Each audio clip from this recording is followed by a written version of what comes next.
아버지, 지금 아버지 연세가 이른이 넘었잖아요.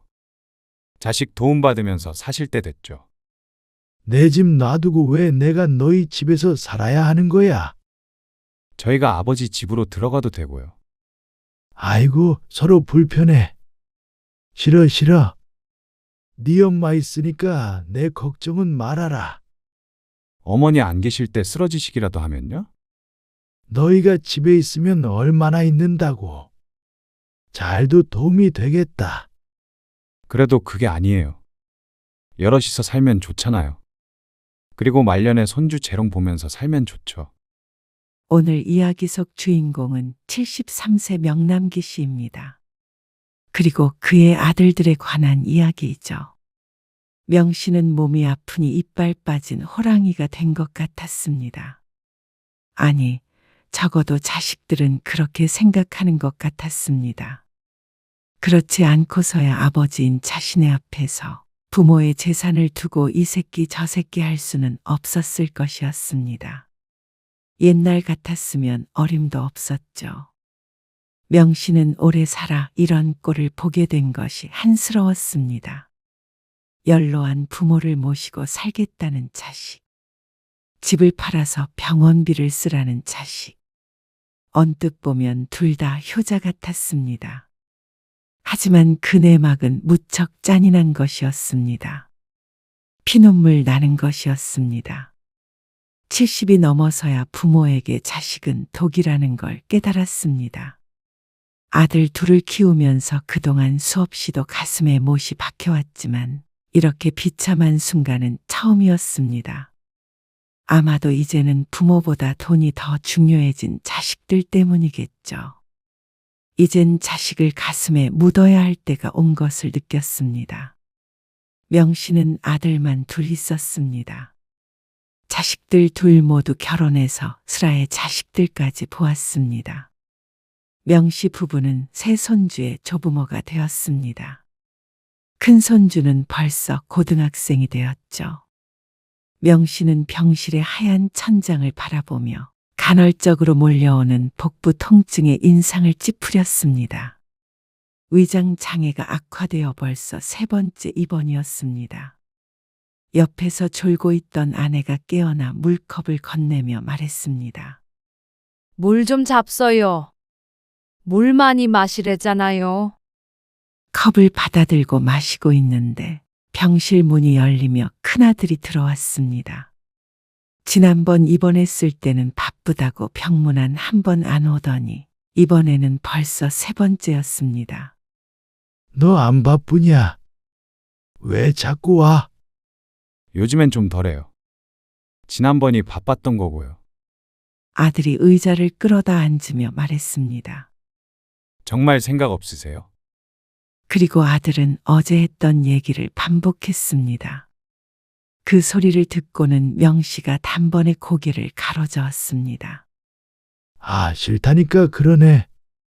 내가 죽을 병에 걸린 것도 아니고 네 엄마가 없는 것도 아닌데 왜 자꾸 그래? 그래도 걱정되는 자식은 생각 안 하세요? 아들이 심각한 얼굴로 물었습니다. 합가가 그렇게 쉬운 건 줄 알아? 아들은 어제 찾아와 조심스럽게 합가를 제안했습니다. 예상치도 못했던 아들의 말에 아내도 명 씨도 무척 놀랐었죠. 그런데 어제도 오늘도 명 씨의 대답은 같았습니다. 명 씨는 아직은 아들네와 함께 살 마음이 없었습니다. 아니, 이유가 없었습니다. 비록 지금 입원해 있긴 하지만 거동이 불편한 것도 아니고 아직은 자식들 도움을 받을 만한 상황이 아니었습니다. 그런데 뭐 때문에 그런지는 몰라도 아들은 끈질겼습니다. 당사자가 싫다는데 뭐가 걱정된다는 것인지 몰랐습니다. 태양이 엄마는 그러자고 해. 그러자 고집을 피우던 큰아들의 입이 마침내 다물어졌습니다. 그걸 본 명 씨가 한숨을 쉬며 말했습니다. 합가를 너 혼자 원하잖냐, 지금. 아버지, 지금 아버지 연세가 이른이 넘었잖아요. 자식 도움받으면서 사실 때 됐죠. 내 집 놔두고 왜 내가 너희 집에서 살아야 하는 거야? 저희가 아버지 집으로 들어가도 되고요. 말이 되는 소리를 해라. 태양이는 어쩌고? 태양이가 왜요? 아버지 집에 방 3개잖아요. 딱 맞네요. 아이고, 서로 불편해. 싫어, 싫어. 네 엄마 있으니까 내 걱정은 말아라. 어머니 안 계실 때 쓰러지시기라도 하면요?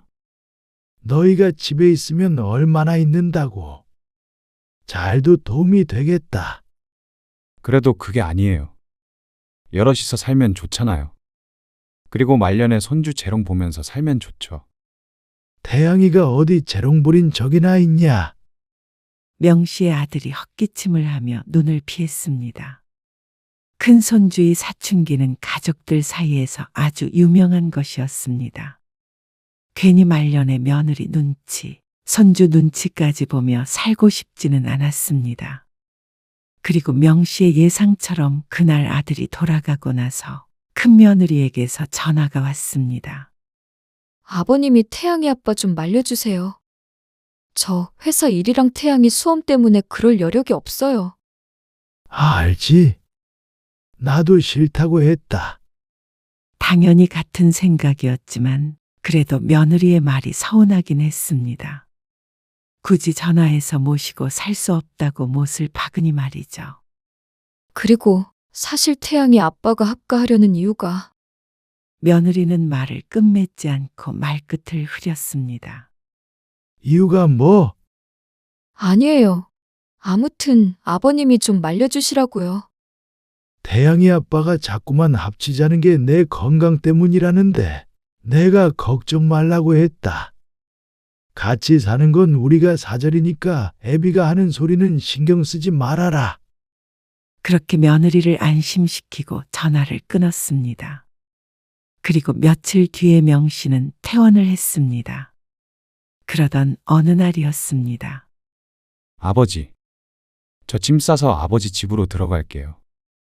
도무지 무슨 말인지 알아먹지 못할 소리를 하는 아들. 명씨는 휴대폰을 들고 인상을 찡그리며 되물었습니다. 그게 무슨 말이야? 아버지가 저희 집으로 들어오는 건 싫으시다면서요. 그러니까 제가 가야죠. 너희가 오겠다고? 아, 싫대도 그러네. 아니요. 태양이 엄마랑 태양이는 여기 두고 저만 갈게요. 그건 더 이상한 일이었습니다. 왜 굳이 혼자서라도 오겠다는 말인지 몰랐습니다. 정말로 죽을 병에 걸렸더라도 하지 않아도 될 일이었습니다. 아마 며느리의 반대에 혼자만 오겠다고 하는 것 같았는데 왜 그렇게까지 하려는 것인지 이해가 안 갔습니다. 부모를 생각하는 자식의 마음이라고 생각하세요. 아들은 막무가내였습니다. 자신이 장남이니 모시고 사는 게 맞다며 정말로 짐을 싸서 명씨의 집으로 밀고 들어왔습니다. 사실 어처구니가 없었습니다. 그렇게 부모 자식 타령할 거면 진작에 잘하지. 왜 이제와 오버를 하고 있나 내심 생각했죠. 아, 네 처자식한테 가서 살으라니까 그러네. 화도 내보고 타일러도 봤지만 큰아들은 효도 타령이었습니다. 아버지 어제도 편찮으셨잖아요. 아내가 아파서 네가 해준 게 뭐가 있다고 그래? 병수발을 들어도 아내가 들었는데 아들은 꼭 자기가 옆에 붙어 있어야 한다고 억지를 부렸습니다. 아이고, 냅둬요. 아버지가 자꾸 입원하고 그러니까 자식된 마음에 얼마나 놀랐겠어요. 이러다 말겠죠. 아내가 오히려 명씨를 말렸습니다. 아내는 겉으론 혀를 찼지만 속으론 아들과 함께 있어서 좋은 모양이었습니다. 두 아들 모두 일이 바쁘다는 핑계로 자주 만나지 못했는데 이 기회에 자신의 손으로 따뜻한 밥을 먹일 수 있어서 좋은 것 같았죠. 아니, 형은 뭐 한다고 거기 들어가서 사는 거예요? 그런데 역시나 작은 아들도 큰 아들의 기행을 이상하게 생각했습니다. 지난번엔 명절에도 안 오더니 갑자기 뭘 잘못 먹었나?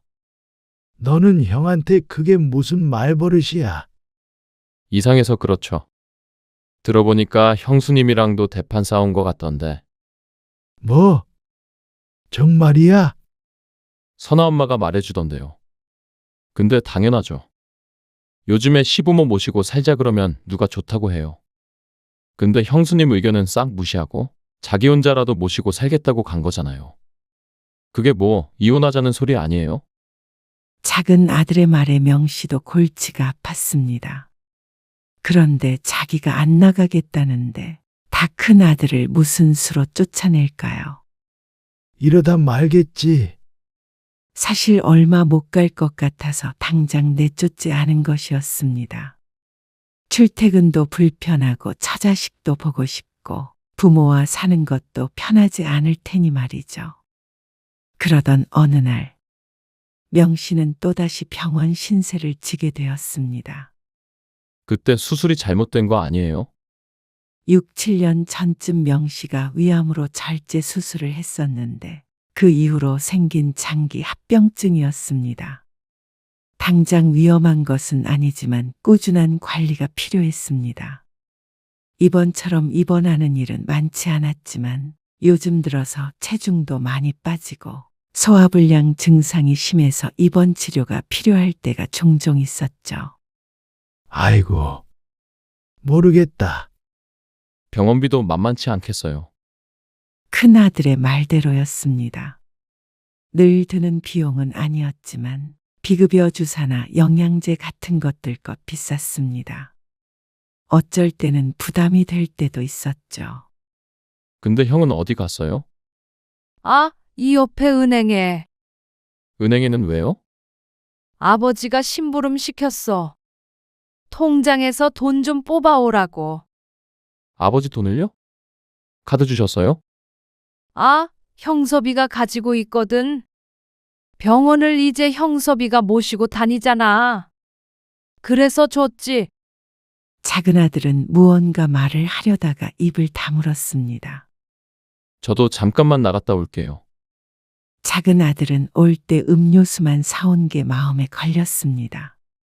지갑에 현금이 없다 보니 아버지 드릴 용돈도 당장 없어서 이참에 은행에 가봐야겠다고 생각했습니다. 바로 옆이라니 잘 됐죠. 작은 아들 형호는 형이 있다는 은행으로 들어갔습니다. 그런데 입구에 현금 인출기 앞엔 줄이 길었습니다. 오히려 창구 쪽에 사람이 더 없어 보였습니다. 그리고 그곳에서 형을 보게 되었죠. 아버지가 거동이 불편하신데 계좌를 아들인 제가 해지하고 제 명의 통장으로 이체할 수 있나요? 형은 직원에게 상담을 받고 있는 것 같았는데 이게 무슨 소린가 싶었습니다. 아버지는 전혀 거동이 불편하지도 않고 병원비 내라고 카드를 맡겼을 뿐인 듯 했는데 말이죠. 직원이 고개를 저었습니다. 카드만으로는 안 되고요. 위임장도 있어야 하고 신분증이랑. 아, 예. 아닙니다. 그건 됐고요. 근데 아버지 명의 주택을 담보로 대출을 받는 것도 위임장이 있으면 되는 건가요? 요즘에는 방문이 어려우시면 비대면으로 본인이 신청하시는 방법도 있어요. 아, 그래요? 알겠습니다. 형이 자리에서 일어나자 작은 아들 형호는 몸을 숨겼습니다. 어쩐지 이상하다 했습니다. 형이 부모님 집에 들어간 이유, 그리고 방금 전 은행에서의 행동이 모두 하나로 연결되는 것 같았습니다. 퇴원하고 며칠 후 작은 아들이 명 씨의 집에 찾아왔습니다. 큰아들이 출근을 하고 집에 명 씨 부부만 있을 때였습니다. 어쩐 일이야? 요즘에 자주 보게 되네. 자식 둘 얼굴을 자주 봐서 좋긴 하지만 어리둥절한 일이긴 했습니다. 아버지 건강 어떠신가 해서요. 어떻긴 괜찮아. 네 아버지 요즘 힘없어가지고 집에만 계셔. 그러니까 자주 놀러와. 애들도 데리고. 아이고, 바쁜 애한테 이상한 말 하지 마. 아직 짱짱하니까. 그렇게 말씀 안 하셔도 안색이 안 좋으세요. 자꾸 살이 빠져서 그렇지. 사람을 환자 취급하지만 겉보기보다 상태가 나쁘지는 않았습니다. 소화가 잘 안 되니 적게 먹어 허약해 보이는 것 뿐이었습니다. 퇴원할 때도 이상이 없다고 했으니까 평소에 조금 더 신경을 쓰면 될 일이었습니다. 어쩐 일로 왔어? 아니, 형이 혼자 아버지 모시고 사는 것도 좀 마음에 걸리고 해서요. 모시고 살긴 누가? 우리가 그놈을 모시고 살고 있지. 엄연히 말하자면 명씨의 말이 맞았습니다. 내 집에 얹혀 사는 삼시세끼를 명씨의 아내가 챙겨주고 있으니 졸지에 뒷바라지 할 사람이 하나 는 것이었죠. 그러니까요. 엄마가 고생이 많으시죠. 그래서 저희가 어머니 아버지 모시고 살면 어떨까 해요. 뭐? 너는 또 왜 그래? 저는 애들 엄마랑 다 상의가 됐어요. 선아 엄마도 흔쾌히 오케이 했고요. 그러니까 이 집 정리하고 저희 집으로 들어오세요. 아, 둘이 잘 살고 있는데 왜 다들 모시고 살겠다는 거야? 그러게요. 우리가 애들을 이렇게 잘 키워놨나? 아내는 내심 좋은지 핀잔을 하면서도 웃음을 흘렸습니다. 어차피 앞으로도 병원비도 더 들잖아요. 그러니까 집 처분해버리시는 게 좋지 않을까요? 그런 문제는 우리가 알아서 할 테니까 너희는 걱정 말어. 그런데 작은 아들이 엉뚱한 말을 했습니다. 어차피 나중에 누군가는 어머니 아버지 모시고 살아야 하잖아요. 형수님은 죽어도 싫다고 그러니까 저희 집으로 들어오세요. 저희가 모실게요. 그리고 이 집 한 돈으로는 제 사업에 투자해보면 어떨까 해요. 뭐야? 황당한 말에 귀가 차 되물었습니다. 수익 내서 아버지 병원비랑 생활비 안정적으로 대드릴게요. 끝까지요. 그러니까 집 팔아서 주면 앞으로 우리를 책임지겠다. 이 말이야? 그렇죠. 집을 팔 생각도 없고 팔더라도 그 돈 우리가 알아서 관리해서 쓸 테니까 헛소리 하지 말어. 헛소리라니요. 멀쩡한 집을 왜 팔어? 같이 살 마음도 없어. 누가 언제 너희한테 우리 데리고 살라 그래? 다들 왜 이러는 거야? 저는 아버지 걱정해서 드리는 말씀이죠. 걱정되는 놈이 돈을 달라 그래. 차라리 형섭이가 낫다. 명씨의 말에 작은 아들이 어처구니 없다는 듯이 대꾸했습니다. 형이요? 형이 여기 괜히 들어와 있는 줄 아세요? 뭐야? 아버지 돈 가져갈 생각으로 기웃거리는 거예요. 이게 무슨 소린지 명씨는 곧장 알아듣지 못했습니다. 이 집 가지고 대출도 알아보고 있다고요. 이 집이 내 집인데 네 형이 어떻게 대출을 알아봐? 그게 안 되면 명의를 넘겨달라고 할 수도 있겠죠. 너 지금 무슨 소리 하는 거야? 그건 곧 알게 되실 거예요. 그렇게 되느니 저한테 투자하세요. 그러면 아버지 어머니 편히 살게 해드린다니까요. 말년에 며느리가 차려주는 밥상 받고 싶으시면 저희랑 사시는 게 맞죠. 형이 이 집 홀랑 뺏어서 다시 돌아가 버리면 어쩌시게요? 이상한 소리 하지 말고 집에나 가라. 우리는 너나 형섭이나 아무랑도 같이 안 살 거니까. 아버지, 아, 참말 말어. 너 때문에 더 아파지는 것 같다. 다시는 같은 말 하게 하지 마. 그러자 작은 아들이 한숨을 쉬고는 자리에서 일어났습니다. 정말 진지하게 생각해 보세요. 저한테 투자해서 편히 사실지, 형한테 뒤통수 맞으실지 선택하세요. 작은 아들이 돌아간 뒤 아들이 떨어뜨리고 간 폭탄의 명씨 부부는 혼이 나가 있었습니다. 아들 말이 사실이든 아니든 명씨는 심란했습니다. 무슨 이유로 부모 돈을 그토록 당당하게 달라고 할 수가 있는 것인지 몰랐습니다. 병원비를 내더라도 자신의 돈으로 낼 것이고고 나중에 생활비가 부족해서 집을 팔게 되더라도 그건 명씨 부부의 몫이었습니다. 주택연금을 받을 생각도 오래전부터 하고 있었고 말이죠. 그런데 갑자기 아들 둘이 감나라 패너라 하는데 어처구니가 없었습니다. 부모가 나이 들어가고 몸도 아픈 것 같으니 어떻게든 뽑아가야겠다고 같이 다짐이라도 한 것인지. 그런데 퇴근해서 집에 돌아온 큰아들에게선 아무런 기색이 느껴지지 않았습니다. 언제 집에 갈래? 가족이 뭐하러 갈라져서 살아? 태양이 엄마도 태양이 때문에 못 모시고 산다는 거지. 그럴 사람 아닌 거 아시죠? 곧 제대로 합가할 계획하고 있으니까 걱정 마세요. 우리가 그럴 계획이 없대도 그러네. 아, 아버지. 지난번에 입원하셨을 때도 제가 모시고 갔죠. 더 나이 들면 당연히 자식은 필요해요.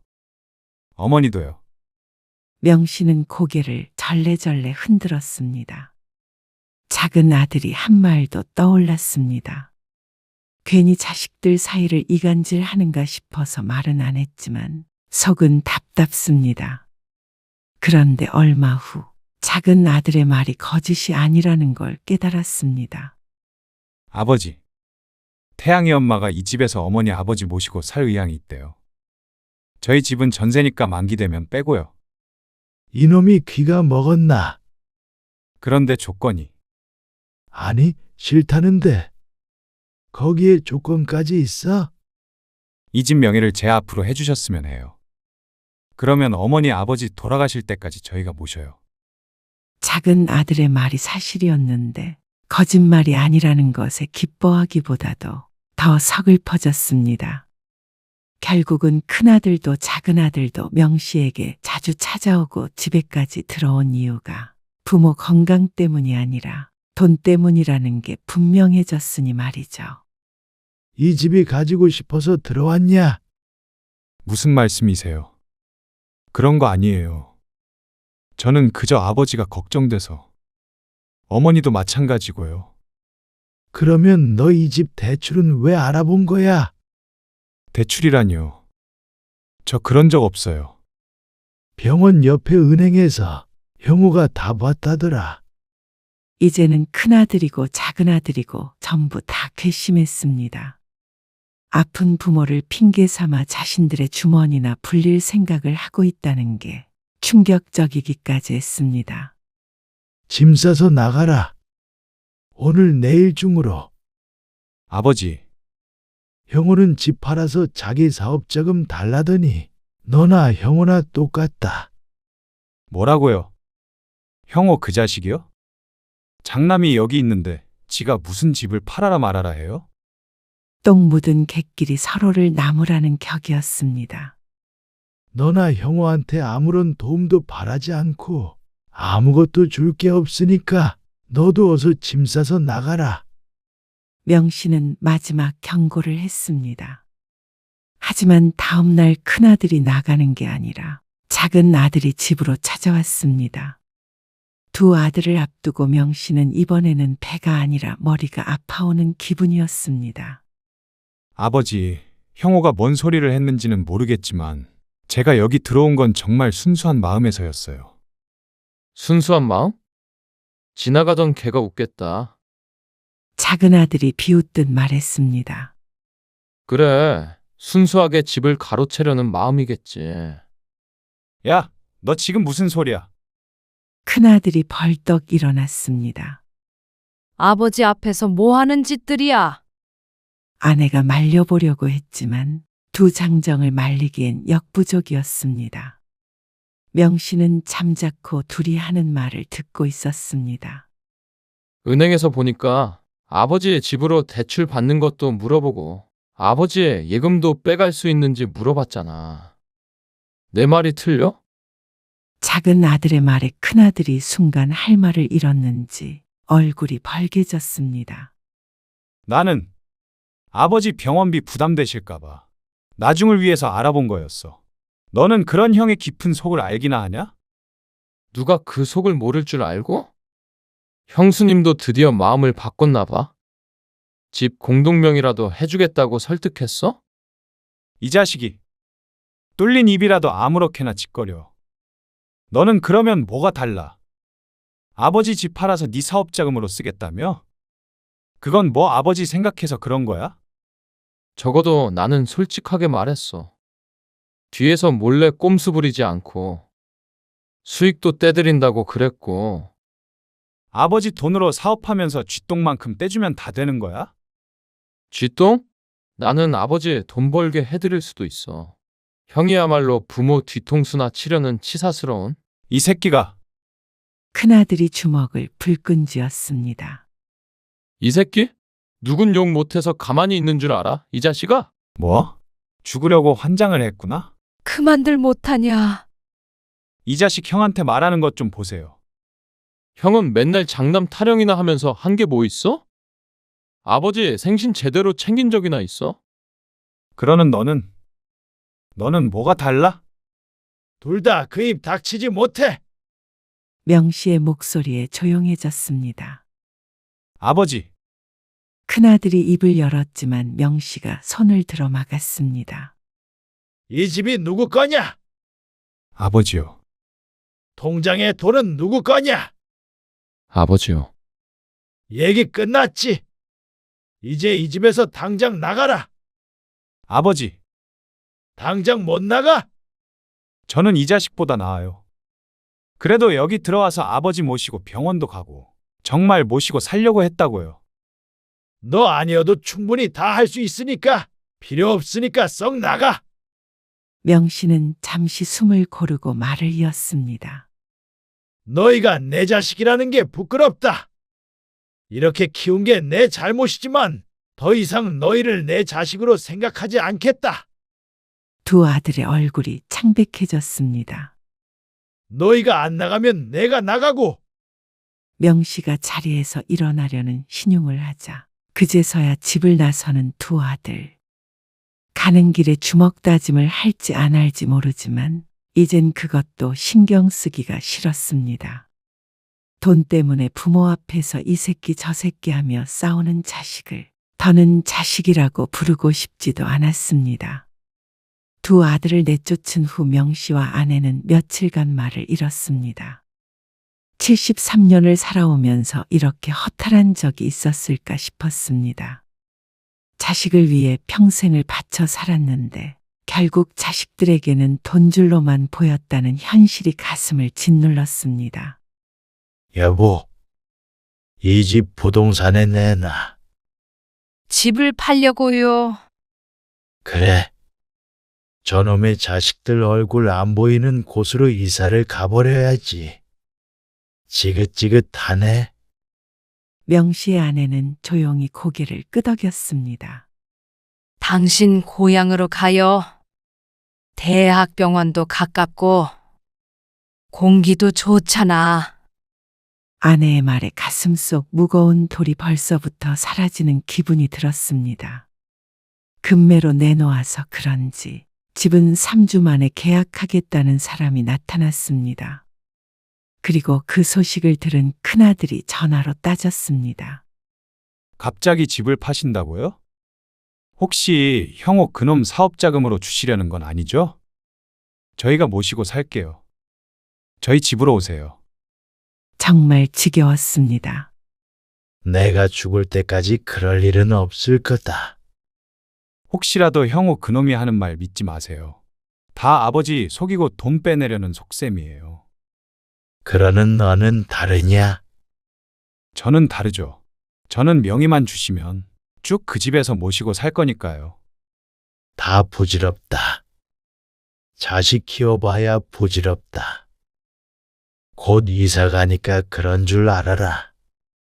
도대체 어디로 가려고 그러시는데요? 네가 알 필요 없다. 아버지, 명씨는 전화를 끊었습니다. 작은 아들에게서도 비슷한 전화가 왔지만 역시 끊어버렸습니다.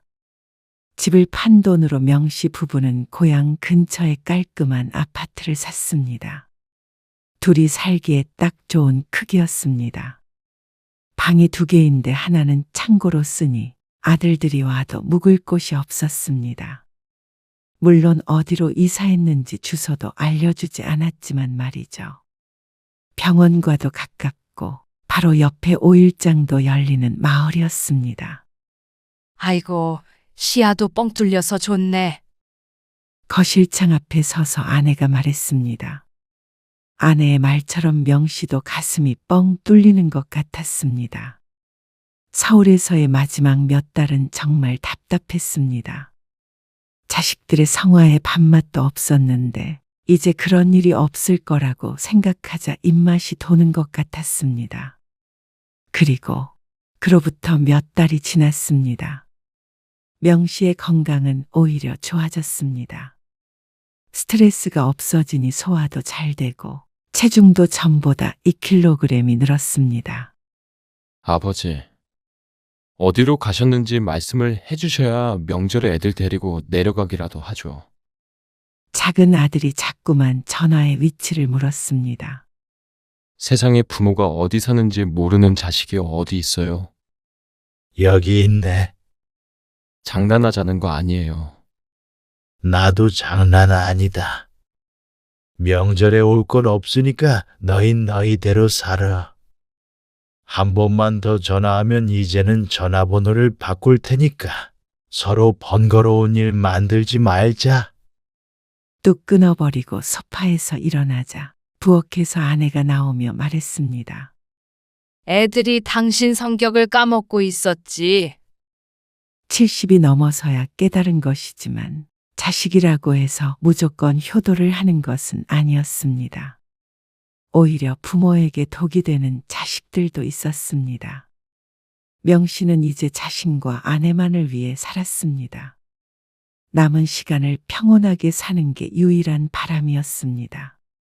그러면 부모에게 방패와도 같은 재산을 잘 지켜야 했습니다.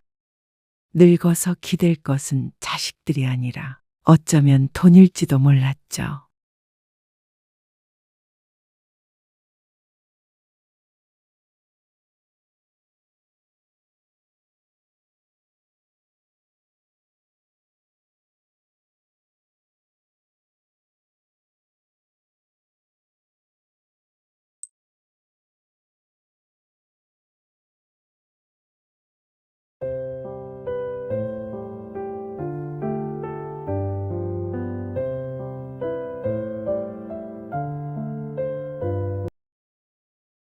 차 갖다 놓을 때 기름도 채워서 와.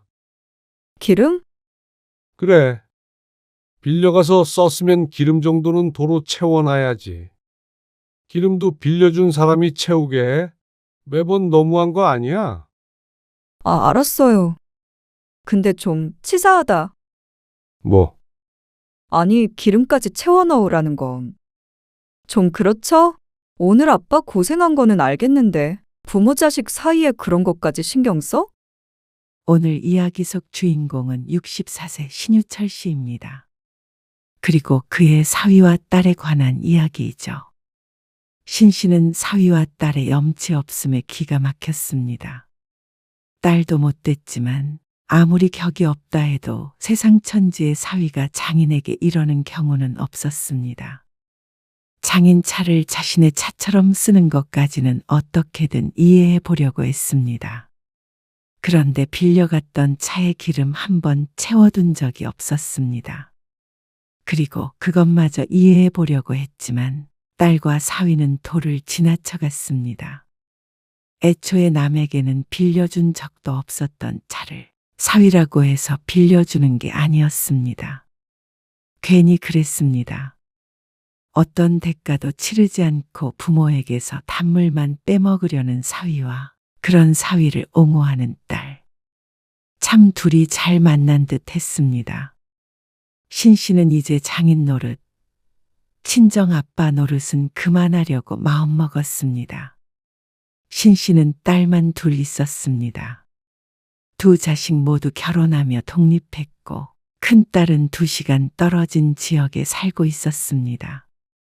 그리고 작은 딸은 그다지 멀지 않은 곳에 신혼집을 차렸죠. 수정아. 어디야? 집이야? 아니, 나 지금 집 아닌데. 왜요? 차 좀 한번 얻어 타려고 했지. 차는 왜요? 엄마랑 병원에 가기로 했는데 급한 일이 생겨서 엄마가 차 타고 나갔어. 아, 아빠 오늘 병원 가. 그래서 너 혹시 오늘 나갈 일 있나 해서 전화했어. 나 방금 나왔는데. 이서방한테 전화해봐. 이서방 지금 집인데 오후에 약속 있다고 했거든요. 아빠 병원이랑 안 멀어요. 그래? 이서방은 지금 집이야? 신 씨는 딸과 전화 통화를 끊고 곧바로 사위에게 전화를 걸었습니다. 10분 거리라 사위가 나갈 때 차를 얻어 타면 되겠다 싶었습니다. 그런데 집에 있다고 했던 딸의 말이 잘못된 정보였습니다. 어쩌죠? 저 아침 일찍 나왔어요. 아침 일찍? 네, 분명히 딸이 지금 이서방이 집에 있다고 했는데 이상했습니다. 딸이 방금 집에서 나왔다고 했으니 아침 일찍 외출한 것이면 딸이 그런 말을 할 리가 없었습니다. 신 씨는 사위에게 상황을 정확히 물으려 입을 열었다가 이내 다물었습니다. 부탁하는 입장에서 집에 있는 게 맞느냐 안 맞느냐 묻는 게 소용없는 일인 듯 했습니다. 따져봤자 얻는 게 없었죠. 전화를 끊고 보니 딸이나 사위 둘 중에 하나가 거짓말을 하고 있다는 사실은 분명해 보였습니다. 괜히 전화했나 싶었습니다. 골목 안에 있는 주택이라 택시를 타려면 한참 걸어 나가야 하기는 해도 못하고 가진 않을 텐데 조금 편하자고 자식에게 전화한 죄였습니다. 하지만 신 씨도 염치 없이 이러는 것은 아니었습니다. 딸이나 사위가 시시때때로 신 씨의 도움을 받으니 신 씨도 이 정도는 괜찮다고 생각하고 전화기를 든 것이었죠. 또 차 닦아요? 그런다고 오래된 차가 새 차 되나? 담장 앞에 세워둔 차를 손수 닦고 있는 신 씨를 보고 아내가 농담조로 핀잔을 줬습니다. 신 씨는 그에 아랑곳하지 않았죠. 여전히 신 씨의 손놀림은 정성스러웠습니다. 그렇게 고급 차도 새 차도 아니었지만 그래도 신 씨는 조심스럽게 차를 다뤘습니다. 매사에 그랬습니다. 물건을 아낄 줄 알았죠. 장인어른 오늘도 세차하세요. 뒤를 돌아보니 딸과 사위가 보였습니다. 오늘 아내의 생일이라 오랜만에 방문했죠. 왔어? 얼른 들어가자. 배고프겠다. 신 씨는 마른 수건으로 사이드미러를 닦으며 대답했습니다. 사위는 대문 안으로 들어가기 전에 차 주변을 한 바퀴 돌며 찬찬히 살펴보더니 묘한 표정을 지었습니다. 근데 서영이가 운전해서 왔어? 보통은 사위 차를 타고 오는데 딸의 경차를 타고 왔길래 의아했습니다. 그런데 식탁 앞에 앉으며 사위가 뜻밖의 말을 했습니다. 얼마 전에 차 사고가 나서요. 폐차했어요. 뭐? 차 사고? 신 씨도 아내도 놀라서 사위와 딸의 몸을 훑었습니다. 폐차를 할 정도로 큰 사고라면 사람이라고 무사하지 못할 테니 말이죠. 그런데 너무나도 말짱해 보였습니다. 아니. 아무도 안 타고 있었어. 너는 참 그것부터 말을 해줘야지. 놀랐잖아. 다행이네. 그러면 차도 새로 사야겠네. 신 씨의 말에 사위가 잠시 생각하더니 대꾸했습니다.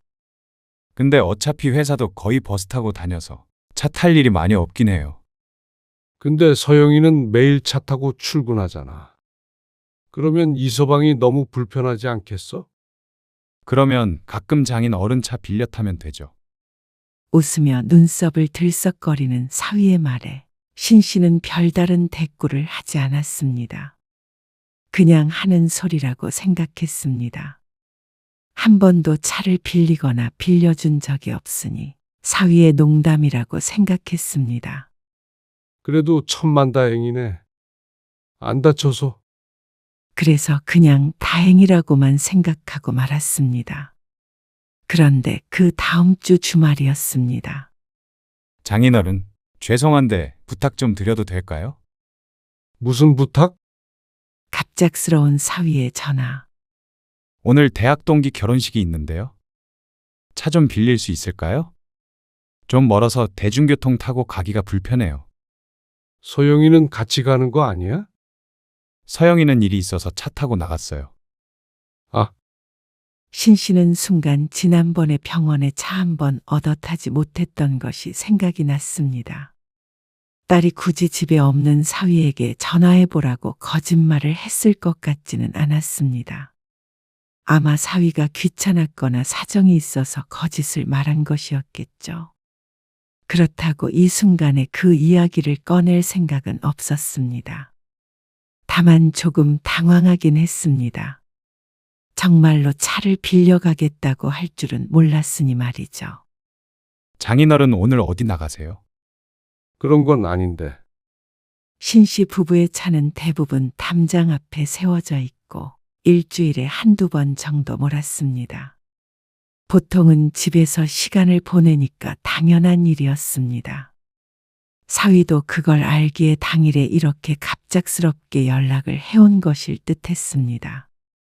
대학 동창의 결혼식이라는 특별한 일이 있으니 어쩔 수 없다고 생각했습니다. 한 번뿐이라면 못 빌려줄 것도 없었습니다. 차가 소중하긴 했지만 그렇다고 가족에게까지 꽁꽁 숨겨둘 것은 아니었기 때문이었습니다. 알았어. 오늘 차 안 쓰니까 와서 가지고 가. 점심시간이 되기 전에 사위가 신 씨의 집으로 와서 차를 가지고 갔습니다. 보내고 생각해보니 보험을 안 들은 게 생각이 났죠. 신 씨는 서둘러 보험회사에 전화를 걸었습니다. 그런데 일일 보험은 가능하지만 다음 날부터 적용된다는 소리를 듣고 얼굴이 시퍼렇게 변했습니다. 사고라도 나면 큰일이다 싶었죠. 보험 적용이 안 된다는데 차는 그냥 두고 버스나 그런 거 타고 가면 안 되는 거야?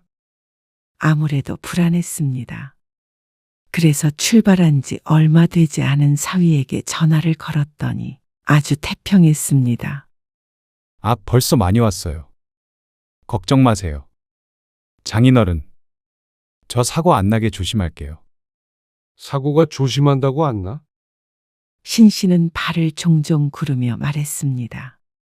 그런데 사위는 차를 돌릴 생각이 전혀 없어 보였습니다. 얼른 타고 돌려드릴게요. 아이, 보험을 꼭 들어야 한다니까 그러네. 이미 차 타고 갈 시간으로 계산을 해놔서 대중교통으로는 결혼식에 늦어요.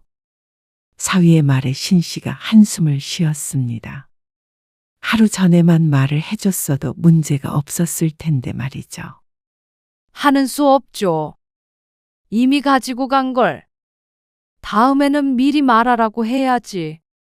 다음에 또 빌려가겠어? 이왕 이렇게 된 거 어쩔 수가 없었습니다. 사위가 무사히 차를 가지고 돌아오길 바랄 뿐이었습니다. 그런데 사위는 토요일 저녁까지 가져다 주겠다는 약속을 어기고 다음날 왔습니다. 일요일 오전에도 써야 한다며 전화가 왔었는데 신 씨가 수락했습니다. 다만 그날엔 보험을 미리 신청을 해놓았죠. 이서방 왔다 갔어? 바깥에 세워진 차를 보고 신 씨가 물었습니다. 마침 잠깐 나갔다 온 사이에 사위가 들렸다 간 모양이었습니다. 혹시나 하는 마음에 한 바퀴 돌아보았는데 겉보기에 멀쩡해 보였습니다. 아무렴 자기 차를 운전하던 사람이니 별일이야 있었겠나 싶었습니다. 하지만 사람의 심리가 어쩔 수 없었죠. 신 씨는 피식 웃으며 집 안으로 다시 들어갔습니다. 그리고 며칠 뒤에 모임이 있어서 아내와 함께 차를 탔습니다. 그런데 시동을 켜는 순간 빨간색 경고등이 켜졌습니다. 기름이 하나도 없나 봐요. 그럴 리가 없는데. 기름이 절반 이하로 떨어지게는 잘 두지 않는 편이기 때문에 주유등이 들어오는 경우는 거의 없었습니다. 그런데 번뜩 사위에게 차를 빌려주었던 것이 생각났습니다. 신 씨가 금요일에 차를 몰고 나갔다가 기름을 가득 넣었습니다. 기름값이 많이 올라 투덜댔던 기억을 떠올리면 금요일이 맞았습니다. 그러니까 기름이 가득한 상태로 사위에게 빌려주었는데 기름통이 텅 빈 상태로 돌아온 것이었죠. 신 씨가 다른 사람에게 차를 빌려준 적은 없었지만 그것이 기본 예의가 아닌가 싶었습니다. 적어도 자신이 쓴 만큼은 채워 넣어야 하는 것이 신 씨의 상식이었습니다. 그런데 경고등이 들어올 만큼 기름이 바닥났는데도 그냥 끌고 돌아온 듯 했습니다. 허, 신 씨는 당황스러운 웃음을 지었습니다. 아내도 비슷한 상황이었죠. 깜빡했나 보네. 아니면 바빴거나. 물론 나쁜 마음을 먹고 그러지는 않았겠거니 생각했습니다. 멀리 다녀온다더니 기름을 많이 썼나 보다 싶었습니다. 그리고 따로 기름에 관한 이야기는 사위나 딸에게 하지 않았습니다. 살다 보면 그럴 수도 있고 몇만 원에 굳이 자식에게 전화까지 할 필요는 없다고 생각했죠. 그런데 그 다음 주였습니다. 장인어른, 갑자기 차가 좀 필요한데. 차 잠깐만 쓰겠습니다. 언제? 내일이요. 이틀만 쓰고 돌려드릴게요. 급한 일이라.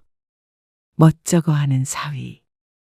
차 타고 다닐 일이 많이 없다더니 그래도 요즘 세상에 차 없이 어떻게 살겠나 싶었습니다. 이러다가 곧 차를 사겠다고 하겠구나 싶었습니다. 가져가소서. 감사합니다. 신 씨는 흔쾌히 고개를 끄덕였습니다. 사위가 몇 번 쓴다고 다른 것도 아니니 말이죠. 그리고 이틀간의 보험도 전화로 가입을 했습니다. 지난번에도 그렇고 이번에도 사위에게 따로 비용을 청구하지는 않았습니다. 얼마 안 되는 금액이었습니다. 그런데 사위가 빌려갔던 차가 또 기름이 바닥난 채로 돌아왔습니다. 빌려주기 전 절반 넘게 차 있던 기름을 확인했는데 이틀 만에 다 쓰고 온 것이었죠. 도대체 어딜 다녀왔던 것인지 모르겠는데 썼으면 좀 채워 넣어야 하는 것 아닌가 싶었습니다. 한 번은 실수일 수 있어도 두 번은 고의였습니다. 신 씨는 차를 몰아 주유소로 가며 한숨을 쉬었습니다. 꼭 돈 때문이 아니었습니다. 자신이 만약 장인어른에게 피치 못할 사정으로 차를 빌렸다면 반 정도 찼던 기름도 가득 채워서 돌려줬을 것이었습니다. 아마 신 씨뿐만이 아니라 많은 사람들이 그렇게 하지 않을까 생각했습니다. 그게 인지상정이니까 말이죠. 그런데 사위는 인지상정이 없는 것인지 혹은 신 씨를 너무 편하게 생각하는 것인지 또는 우습게 여기는 것인지 알 수가 없었습니다. 분명한 것은 어떤 이유가 됐던 간에 사위는 예의가 없었습니다. 그런데 불과 2, 3일 뒤에 사위는 또다시 차를 빌려갔습니다. 그리고 그때는 신 씨에게 미리 알리지도 않았습니다. 차를 가지고 갔다고? 나는 그래서 당연히 당신이 허락한 줄 알았죠. 사위가 와서 차 좀 빌려가겠다고 했다고 아내가 말했습니다. 신 씨가 집을 비운 때였습니다. 하지만 그것이 중요한 게 아니라 신 씨가 지금 당장 차를 써야 한다는 것이었습니다. 김창석이 있잖아. 그 옛날에 우리 회사 다녔던 친구. 그 왜 우리 집에 와서 밥도 먹고 했는데. 기억해요. 안 본 지 오래됐네. 한번 오라고 하지. 아니, 그 친구가 오늘 새벽에 죽었대. 뭐라고요? 아무튼 그래서 지금 장례식에 가야 하는데 그 친구 집이 천안이야. 아이고, 어쩌지? 잠깐만요. 내가 이서방한테 전화해 볼게요. 그런데 사위는 전화를 받지 않았습니다. 그래서 딸에게 전화를 걸었죠. 이서방이 아빠 차를 가지고 갔는데 연락이 안 돼서 말이야. 이서방은 왜? 상갓집에 가야 하는데 전화 좀 넣어봐. 안 받아. 아, 이서방 나랑 지금 같이 있는데? 뭐? 그러면 네 차 타고 아빠 차는 돌려줘. 지금 어디 좀 가고 있단 말이야. 어딜 가는데 그래? 그런데 딸의 말이 기가 막혔습니다. 놀러 가고 있어. 왜 네 차 안 타고? 너무 조그맣고 불편해서 그렇지. 왜 말도 안 하고 차를 가져가서 그래? 말도 안 하긴. 이서방이 엄마한테 차 빌려간다고 말했다고 그러던데? 당연히 아빠한테 허락을 받은 줄 알았지. 언제 오는데? 모레 저녁에. 뭐야? 그냥 다른 거 타고 가, 택시. 그러면서 차를 돌릴 수 없다고 했습니다. 보험도 들지 않은 상태로 어디로 놀러를 간다는 말인지 몰랐습니다. 지금 고속도로란 말이야. 딸의 말에 안 해도 신 씨도 한숨만 나왔습니다. 하는 수 없이 신 씨가 기차를 타고 갈 수밖에 없었습니다. 그런데 역까지 가고 기차를 타고 또 상갓집까지 도착하는데 종일 걸렸습니다. 멀쩡한 내 차를 놔두고 왜 이래야 하나 싶었습니다. 열불이 날 것 같았죠. 돌아가는 길도 무척 고됐습니다. 차 갖다 놓을 때 기름도 채워서 와. 그래서 화가 나는 마음에 딸에게 전화를 해서 기름 얘기를 꺼냈습니다. 기름? 그래. 빌려가서 썼으면 기름 정도는 도로 채워놔야지. 기름도 빌려준 사람이 채우게 해? 매번 너무한 거 아니야? 아, 알았어. 딸의 목소리에서 조금 기분이 상한 듯한 기색이 느껴졌습니다. 좀 치사하다. 뭐, 아니, 기름까지 채워 넣으라는 건. 좀 그렇지? 오늘 아빠 고생한 거는 알겠는데. 부모 자식 간에 그런 것까지 신경 써야 해? 뾰루퉁한 그 목소리에 신시도 속에서 울컥했습니다. 내가 고생해서 너희한테 기름값이라도 받으려는 거 같냐? 그게 아니라, 알았어요. 넣어 놓으면 되잖아? 괜히 그래? 그러고서 뚝 끊긴 전화에 기가 찼습니다. 어떻게 빌린 놈이 빌려준 놈보다 더 당당했습니다. 그런데 며칠 뒤에 사위가 차를 돌려주러 집에 왔을 때 더 부하가 치밀어 오르는 기분이었습니다. 아니, 기름을 이만큼 넣은 거야? 안네. 도로 넣어 놓으라고 하셨잖아요. 신 씨가 어이없어 하는 것에 이유가 있었습니다. 신 씨가 기억하기로는 기름이 절반 조금 넘게 있었는데 정말로 딱 그 정도만 채워온 것이었습니다. 웬만하면 가득 채워올 만도 한데 참 사람이 치사스럽다는 생각이 들었습니다. 그런데 사위와 딸은 오히려 신 씨를 쪼잔하다고 생각한 모양이었습니다. 차가 브레이크에서 소리가 좀 나는 것 같던데요. 차를 마음대로 가져가서 미안하다는 소리는 없었습니다. 브레이크가? 네. 소리가 좀 안 좋아요. 그리고 차도 잘 안 나가는 것 같고. 오래돼서 그런가 봐요. 그러더니 사위가 덧붙였습니다. 기름값 드릴까요? 뭐라고? 그것 때문에 마음 상하신 것 같아서요. 그런데 그 말투가 미안해서 하는 소리 같지가 않았습니다. 그렇다고 크게 불손한 느낌은 아니었지만 그럼에도 느껴지는 것들이 있었습니다.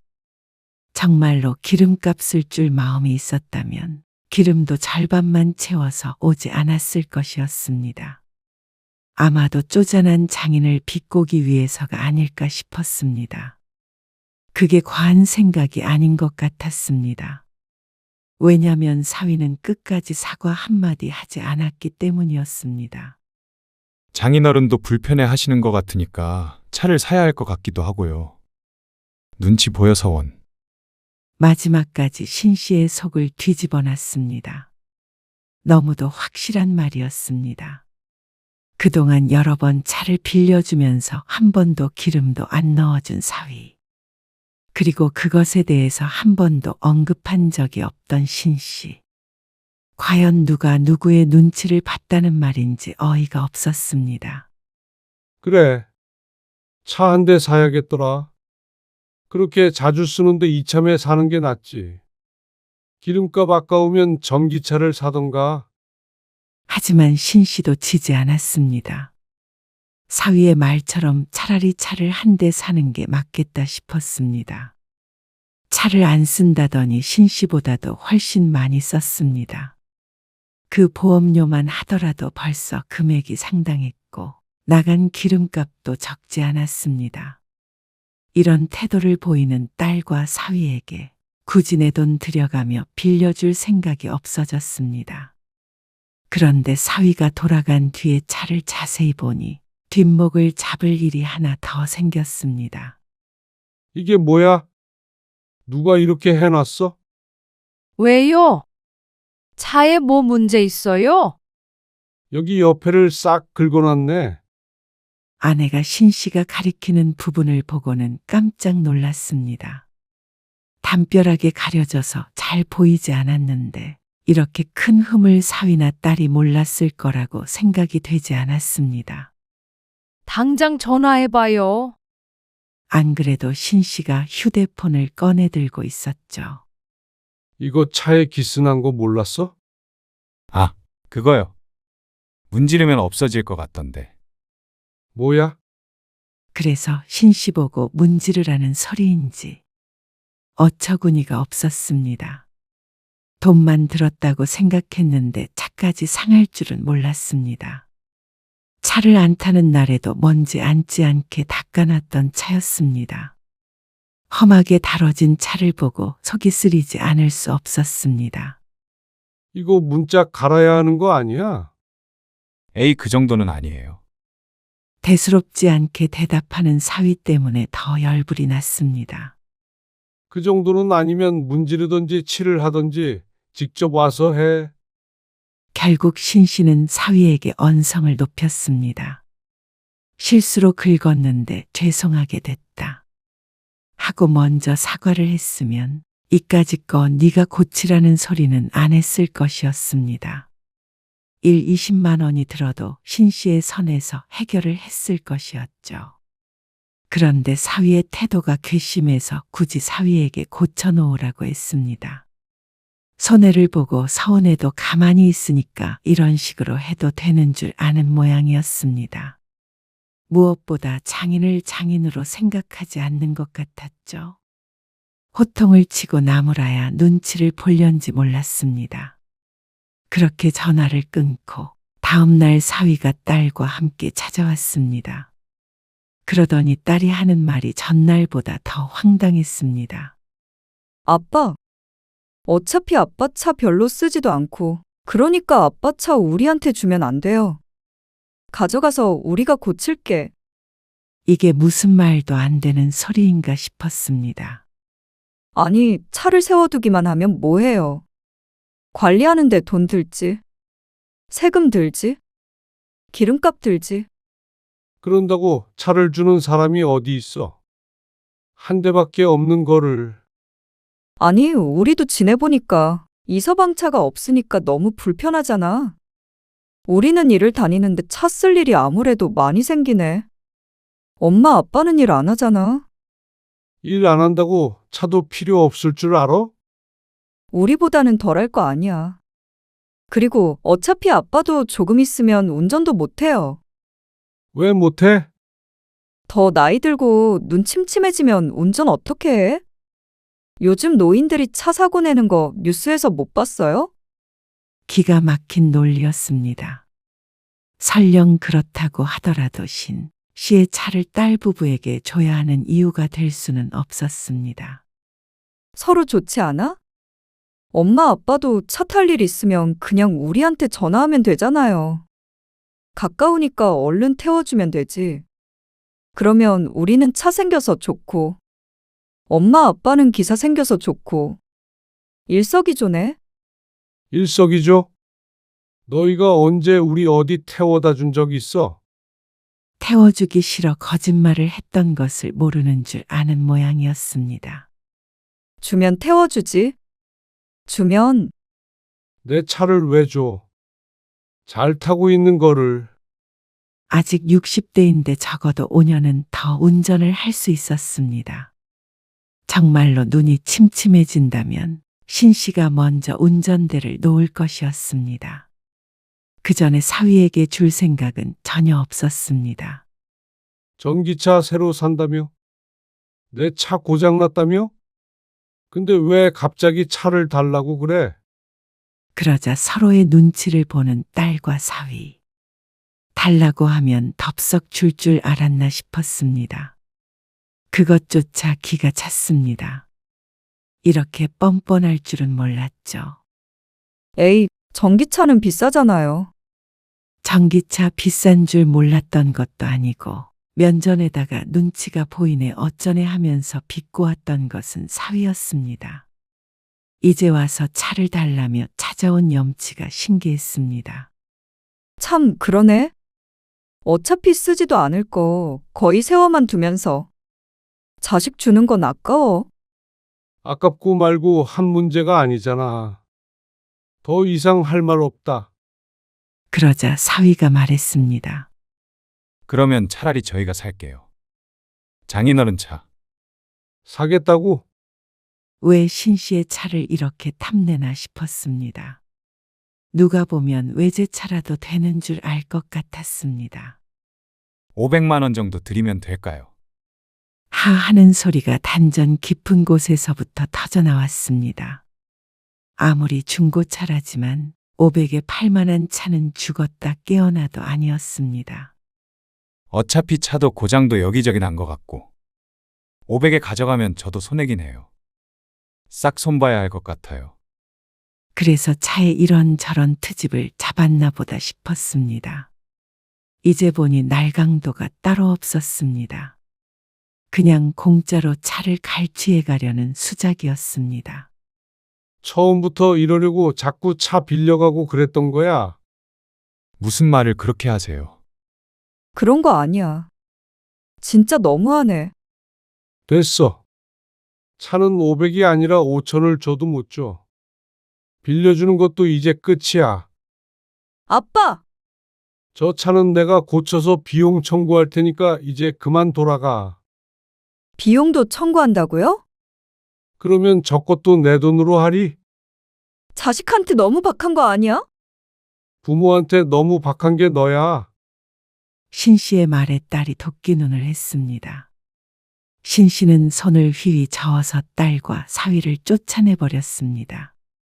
아무리 딸이라도 저렇게 뻔뻔하고 이기적인 자식과는 더 이상 얼굴 맞대고 있고 싶지 않았습니다.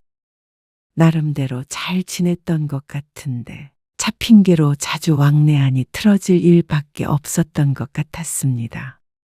신씨는 사위가 원망스러웠습니다. 폐차를 했으면 새로 차를 사던가 했어야지 어떻게 빌려 탈 생각을 했는지 몰랐습니다. 딸과 사위가 나가고 조금 있다가 신씨가 자리에서 일어났습니다. 어디 가게요? 담배 한 대 피고 올게. 속상한 마음에 신씨가 담배를 들고 신발을 신었습니다. 집 앞까지 나가서 불을 붙였는데 근처에서 딸과 사위의 목소리가 들렸습니다. 아직 안 가고 있었던 모양이었습니다. 그러게 왜 차를 팔아서 코인을 사? 내가 못 살아 정말. 그 얘기를 왜 또 꺼내? 없던 일로 하기로 했잖아. 돈이 없어졌는데 어떻게 없던 일로 해? 아, 근데 이번 일은 당신 책임이지. 당신이 차 안 사도 된다며. 장인어른한테 받아내면 된다며. 그러니까 왜 차를 긁어먹어? 내 탓이야? 당신 탓이지. 처음부터 당신이 하라는 대로 했는데 공짜로 주시기는커녕 욕만 얻어먹었잖아. 여차하면 500으로 후려치라며. 몰라 당신은 그냥 버스 타고 다니던가? 그게 말이 되냐? 그러면 가만히 있어. 나중에 내가 아빠랑 통화해 볼 테니까. 아빠도 참 욕심도 많아. 그냥 좀 주면 어디가 덧난다고. 신씨는 담배에 불을 끄며 딸에게 다가갔습니다. 아빠, 눈이 마주치자 딸이 귀신이라도 본 것 같은 표정이었습니다. 그러니까 처음부터 차 사고는 없었고 코인인지 뭔지 해서 차를 팔았고 내 차를 뺏어갈 생각으로 거짓말을 했다는 거지. 아니 그런 게 아니라. 이제는 나이 들어서 귀까지 안 들리는 줄 알아. 그러자 딸이 입을 꾹 다물었습니다. 내가 하루아침에 죽는다고 해도 내 차가 너희한테 갈 일은 없어. 아니, 차뿐이겠냐? 이 집이며 재산이며. 너희 부부한테 줄 건 하나도 없으니까 꿈도 꾸지 말어. 아빠, 수연이한테 주면 줬지. 너한테는 안 준다. 큰딸 이야기를 꺼내자 딸이 놀란 표정을 지었습니다. 유산 이야기가 나올 줄은 몰랐다는 표정이었습니다. 이런 괘씸한 것들. 부모가 지들 호구인 줄 알아. 아주 사람을 바보로 알아도 유분수이지. 신 씨는 대문을 쾅 닫고 들어갔습니다. 딸이 바깥에서 초인종을 울려도 전화를 해도 무시했죠. 조금 있다가 딸은 돌아갔고 다음날 신 씨는 차를 고쳐서 청구서를 사위에게 보냈습니다. 그리고 딸이 청구한 돈을 보내오면서 다시 연락을 해왔습니다. 전화를 안 받으니 문자 메시지로 구구절절하게도 써서 보냈는데 미안하다, 오해다 하는 내용이 대부분이었습니다. 신 씨는 전혀 오해가 없다고 생각했습니다. 신 씨가 두 귀로 들은 내용이니 오해하고 말고 할 것도 없었죠. 신 씨는 그 이후로도 딸의 방문을 거절했습니다. 참 끈질기게도 왔습니다. 제 언니만 유산을 받을 거라고 생각하면 잠도 안 오는지 밤늦게 전화를 하기도 했죠. 하지만 신 씨는 뜻을 굽히지 않았습니다. 차를 빌려갔을 때의 사위의 태도 그리고 딸의 태도 어느 것 하나도 잊지 않았습니다. 돈 얘기가 나와서 잠시 숙이는 것이지 기본적으로 부모를 공경하는 인간들이 아니었습니다. 그러면 신 씨도 딸과 사위를 존중할 필요가 없었습니다. 결국 딸은 본전도 못 건졌습니다. 뒤늦게 사과한들 신 씨 부부의 마음을 돌릴 수도 없었습니다. 그리고 차보다 더 큰 것을 잃어버렸죠. 앞으로 살면서 부모에게 받을 수 있는 모든 것들을 말 몇 마디에 잃었습니다. 그러니 땅을 치고 후회할 만도 했죠.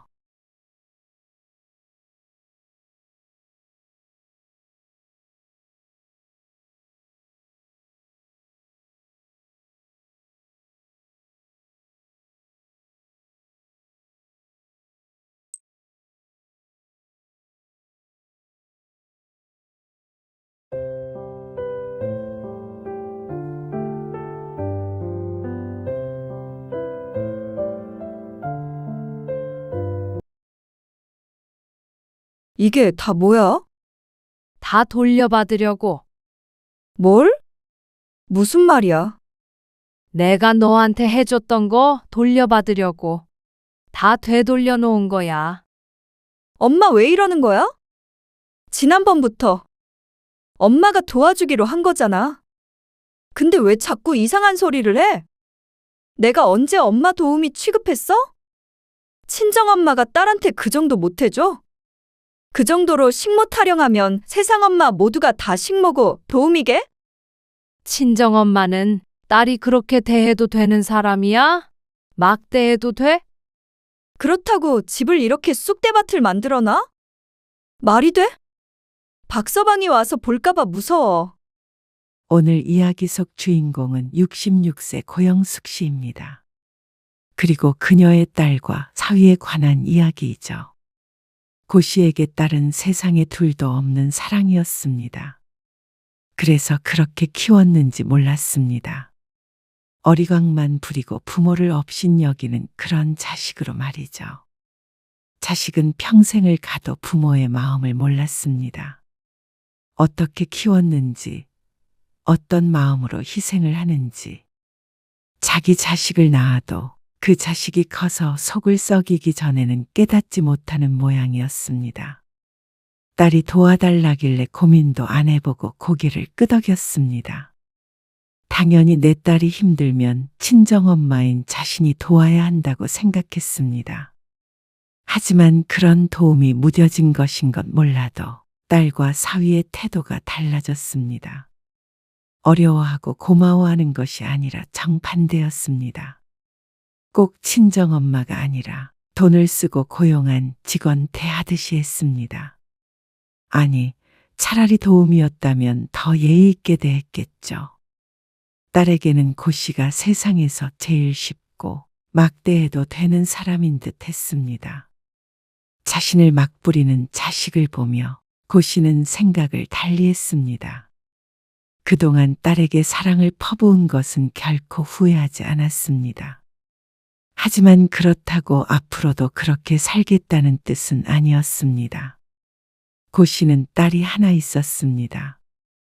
자식이 딸 하나라 참 귀하게도 키웠죠. 부족함 없이 키운 딸은 커서 제 앞가림을 하게 되었고 결혼을 했습니다. 그리고 꼭 닮은 딸도 하나 낳았습니다. 그러니 바빴던 딸도 다시 부모를 찾았죠. 엄마, 민지가 어린이집에 너무 오래 있으니까 집에서도 좀 우울해하는 것 같아. 우울해하다니? 오늘 어린이집 담임 선생님이랑 상담했는데 아무래도 아침 일찍 맡겨서 너무 늦게 찾으러 가서 그러는 것 같대. 어린이집도 너무 가기 싫어하고. 그래서 요즘에 내가 미치겠어. 그럴 만도 했습니다. 4살짜리 아이가 아침 7시에 어린이집에 맡겨져서 오후 7시 반까지 부모와 떨어져 있으니 말이죠. 마음 같아서는 진작에 봐주고 싶었습니다. 하지만 거리가 가깝지 않은 탓에 딸도 부탁을 한 적이 없고 고 씨도 엄두를 못 냈죠. 그런데 이렇게 직접적으로 부탁을 하니까 고 씨도 달리 생각할 수밖에 없었습니다. 그래서 하나밖에 없는 딸을 위해 그 근처로 이사를 했습니다. 1시간 거리가 5분 거리로 줄었습니다. 남편도 딸의 말을 듣고는 흔쾌히 그러자고 했습니다. 이제 직장이 걸리는 것도 아니고 말이죠. 이사가 쉬워서가 아니었습니다. 딸을 위해서였죠. 이제부터 할머니가 놀아줄게. 이사하고 다음날 고 씨는 딸의 집으로 갔습니다. 손녀가 하원하는 시간에 맞춰서 딸의 아파트 앞에 서 있다가 데리고 들어갔습니다. 그리고 딸이 퇴근하는 시간까지 돌봐주었습니다. 엄마 없으면 어쩔 뻔했어. 딸이 울먹거리며 말했습니다. 감사해요. 장모님, 앞으로 잘 부탁드립니다. 딸과 사위가 그렇게 좋아하니 큰 결정을 내리길 잘했다고 생각했습니다. 그리고 고 씨의 삶도 좀 더 활기가 생기는 것 같았습니다. 오늘은 우리 집으로 데리고 갈게. 아빠가 보고 싶다고 하셔. 알겠어. 그러면 퇴근하고 엄마 집으로 데리러 갈게. 남편도 좋아했습니다. 그래서 모두가 행복한 결정을 했다고 생각했습니다. 그때는 그랬죠. 엄마, 혹시 화장실 청소했어? 아까 보니까 물때가 너무 껴서 말이야. 너 청소할 시간 없잖아. 아, 하지 말지. 왜 했어? 괜히 미안하게. 미안하긴 뭐. 민지가 혼자 잘 노니까 시간이 많아서 그랬어. 아이 깨끗하긴 하네. 다른 데는 청소 잘 못해도 욕실이랑 부엌은 깔끔하게 해. 비위생적이게 애를 키울 수는 없잖아. 알았어. 걱정 마. 고마워, 엄마. 늦게까지 일하는 딸을 이렇게라도 도울 수 있어서 다행이라고 생각했습니다. 그래서 고 씨는 아이를 보면서 시간이 나면 틈틈이 여러 일을 해줬습니다. 고 씨가 아니라면 딸이나 사위가 했을 일이었습니다. 그래서 어쩔 때는 쌓여있는 설거지를 해주고 어쩔 때는 집에 가면서 쓰레기를 버려주고 또 어떤 날에는 소파에 걷어져 있는 빨래를 개어주기도 했습니다. 그렇게 하면 딸이 하루에 30분은 더 쉴 수 있지 않을까 싶어서였습니다. 엄마, 집에 반찬이 뚝 떨어졌는데 밑반찬만 두어 개 해주고 가면 안 될까? 재료를 사놓고는 도무지 시간이 없어서 못했어. 오늘 먹을 것도 없어. 냉장고 열어봐. 없어. 알았어. 해놓고 갈게. 고마워.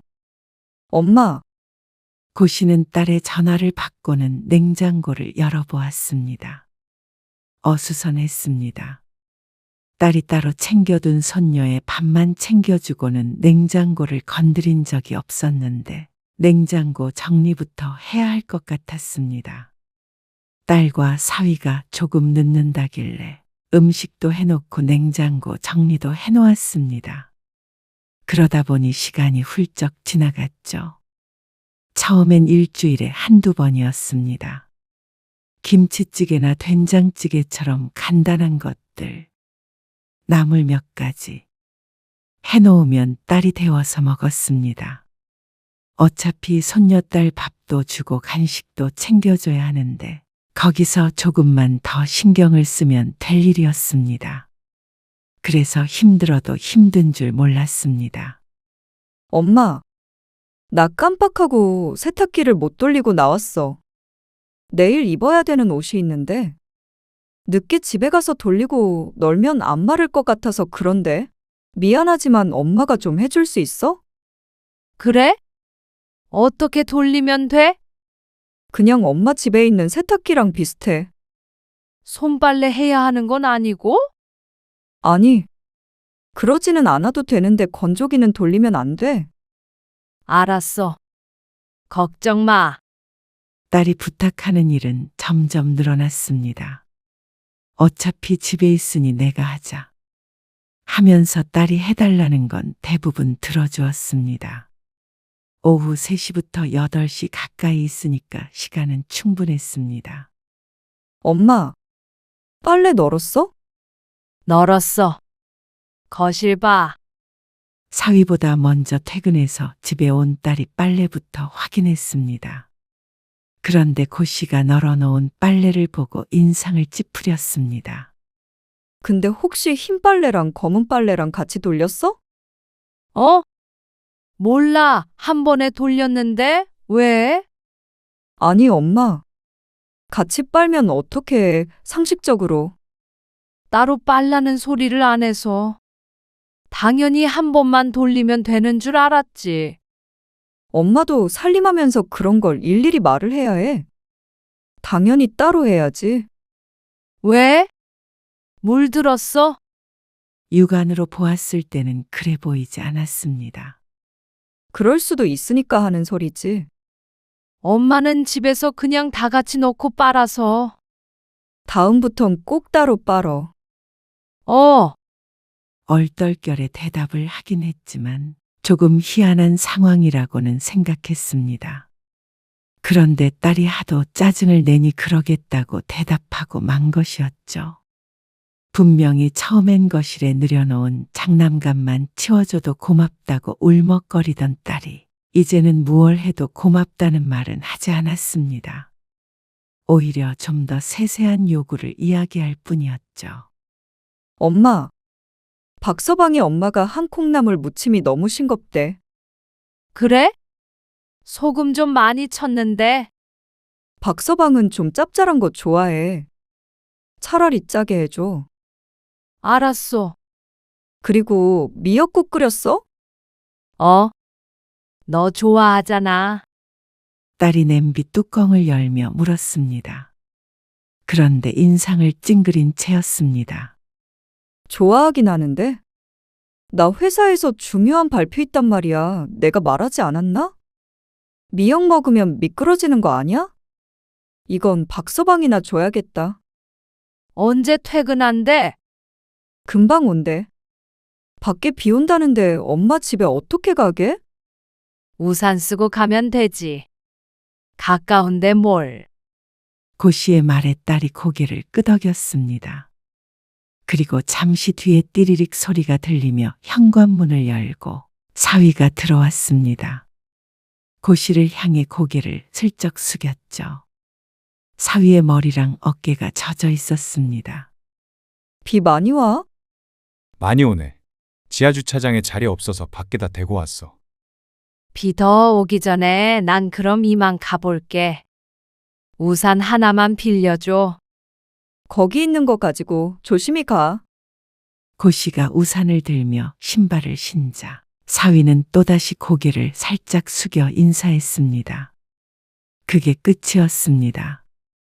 고씨는 비가 오고 있는 바깥으로 우산 하나 달랑 들고 홀로 나왔습니다. 어머나, 비가 이렇게 많이 오나?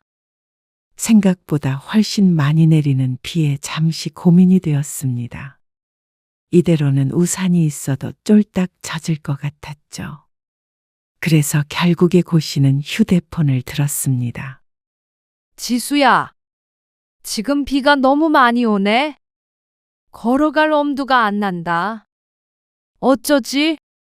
그런데 딸이 더 안타까운 말투로 대꾸했습니다. 어쩌지? 지금 박서방 씻으러 들어갔는데? 나도 아까 씻어버렸고. 아, 그래? 가까우니까 얼른 뛰어가. 그게 오히려 더 안 젖어. 차 타러 가다가 다 젖겠다. 딸의 말에 고씨는 전화를 끊어야 했습니다. 그렇게 심호흡을 하고 퍼붓는 빗속으로 뛰어들었습니다. 아니, 왜 이렇게 젖어서 와? 밖에 비 엄청 오잖아요. 누가 그걸 몰라서 물어? 애들이 안 태워줬어. 이렇게 비가 많이 오는데 5분 거리를 뭘 태워주고 말고 해요. 말이 5분이지. 더 걸려. 비도 오고. 남편은 기분이 조금 상한 듯 보였습니다. 하지만 더 기분이 상한 고씨는 오히려 웃으며 말했습니다. 애들이 태워준다고 했는데 내가 말렸어요. 뭐하러 퇴근한 애들 힘들게 태워달라고 해. 씻고 밥 먹어야지. 아이고, 감기 걸리겠다. 얼른 씻어. 욕실로 들어간 고씨는 자신의 꼴을 보더니 한숨을 쉬었습니다. 큰 우산을 쓰긴 했지만 물에 빠진 생쥐 같은 꼴이었습니다. 어찌나 바람이 불던지 비가 우산을 요리조리 피해서 고씨에게 들이닥쳤습니다. 딸이 퇴근할 때는 어땠는지 모르겠지만 사위는 상황을 뻔히 알 텐데 태워주겠다는 말을 먼저 하지 않아 사실 조금 서운했습니다. 그렇게 말했어도 사양했을 텐데 예의상 묻지도 않으니 말이죠. 하지만 이내 어깨를 으쓱했습니다. 거기까지 미처 생각하지 못했겠지 하고 가볍게 생각하기로 했습니다. 마음에 담아두고 있어봤자 곧이 가슴만 무겁지 하고 털어버렸죠. 그러던 어느 주말이었습니다. 딸이 전화를 걸어 물었습니다. 엄마, 아빠 오늘 어디 간다고 했나? 모임 가셨어. 그래? 그러면 와서 좀 같이 놀던지. 주말인데 엄마 심심하잖아? 사실 주말이라 집에서 조금 쉬고 싶은 마음이 들었습니다. 딸의 집에 가면 진이 빠지니 말이죠. 그런데 주말이라 다 같이 있으면 그래도 좋은 시간을 보낼 수 있겠다는 생각이 들었습니다. 아이와 둘이 씨름하는 것 말고 고씨도 고씨의 딸과 오붓한 시간을 보내고 싶었습니다. 그런데 딸의 집에 도착했을 때 딸의 꿍꿍이를 알았습니다. 너희 어디 가니? 집에 있는다기에 화장도 했고 차림새도 외출복이었습니다. 사위랑 딸 모두 말이죠. 그러자 딸이 웃으며 대답했습니다. 아, 갑자기 급한 약속이 생겨서 말이야. 급한 약속. 아무리 급해도 15분쯤 전에 자신과 통화를 했으니 약속은 그 전에 생겼을 것이었습니다. 15분 만에 머리하고 화장까지 다 했을 딸이 아니었으니까요. 그렇다면 같이 시간을 보내기 위해서 부른 것이 아니라 주말에도 애를 맡기기 위해 부른 것이었습니다. 그런데 전화통화로는 꼭 같이 있을 것처럼 굴었습니다. 고씨가 잠시 서 있자 딸이 가방을 챙겼습니다. 우리 저녁까지 먹고 들어올 거거든. 엄마도 민지랑 뭐 좀 챙겨 먹어. 황당한 마음에 대답을 하지 않고 있었습니다. 그런데 딸이 나가기 전에 다시 고씨를 불렀습니다. 아, 맞다. 엄마, 어젯밤에 민지가 이불에 쉬를 했거든. 그래서 베란다에 내놨는데 깜빡하고 못 돌렸다. 그것 좀 엄마가 좀 해줘? 냄새 날 것 같아. 그리고 민지 씻길 때는 얼굴도 거품해줘. 애기 폼클렌저 새로 샀으니까. 그럼 부탁해. 아주 발랄하게 자기 할 말만 하고 쏙 나가버리는 딸 때문에 고 씨는 혼이 빠지는 기분이었습니다. 꼭 회사원이 주말에 갑작스럽게 출근을 하게 된 것 같은 기분이었습니다. 그것도 야근으로 말이죠. 저녁까지 먹고 오겠다면 도대체 몇 시에 들어오겠다는 말인지 몰랐습니다. 백 씨의 남편은 5시쯤 돌아온다고 했는데 그러면 애 보느라 남편 밥도 대충 때우게 할 판이었습니다. 그렇다고 애를 데리고 갈 수도 없었습니다. 딸이 나간 지 30분 만에 도착한 메시지 때문이었습니다. 거실 청소기 돌리고 빨래.